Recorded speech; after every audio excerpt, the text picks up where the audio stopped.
Hello, what is up guys? My name is Prab and today we're taking a look at the iPhone 6, if it's still worth buying in 2017. Let's find out.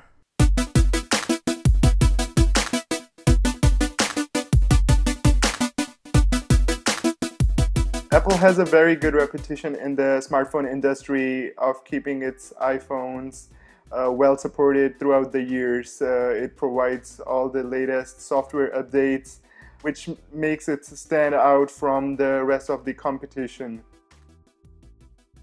Taking a look at the design of the iPhone, it has held very good throughout the years. The display is a 4.7-inch LED backlit IPS panel, which is a very good Retina display, and even though it's 3 years old, it still holds very well. It does not hold up to 2017's standard of being bezel-less and all those bells and whistles, but considering that it's a solid design, Apple has kept it through iPhone 6s and iPhone 7. It holds pretty well. The color accuracy, the sharpness, it's all on point. The Touch ID on this model is the first generation Touch ID, which is slow compared to the newer models. In the iPhone 7, they are like very snappy.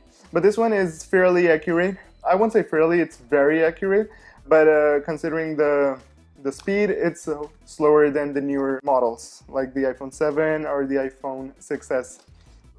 The home button underneath the Touch ID is a physical home button, which means you get a very good tactile feedback. Comparing to the iPhone 7s, there is a haptic engine under there, for which Apple removed the headphone jack as well, which leads me to the next point, that this phone still does have the headphone jack, which is a huge bonus that you don't have to carry all the dongles and other things with you, and it's just one less thing you have to carry around with you.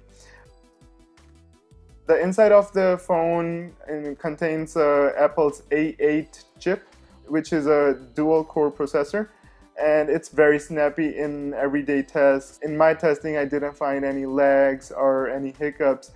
So I would say for everyday use, it goes very fluidly, it's very smooth. And even the operating system is very well optimized for the hardware, that there are no hiccups and no lags or anything. The animations are very smooth. Now if we take a look at the camera itself, it's an 8 megapixel rear shooter camera. It's f2.2. Not the greatest in the low light, not the sharpest compared to the newer models. It doesn't have the background blur portrait mode, but it's fairly good. It's decent. I won't say it's the best and it stands out in 2017, no, but it does perform very well in most of the occasions. The video recording, it does not support 4K, but it does 1080 up to 60 FPS. It does have 30 FPS and 60 FPS modes for 1080. And if you want to go at a higher FPS, you can go down to 720p, which allows you to do 30 FPS, 120 FPS, and of course 240 FPS as well. But consider that you are going from 1080 to 720p, which in 2017 I would not suggest shooting anything in 720p.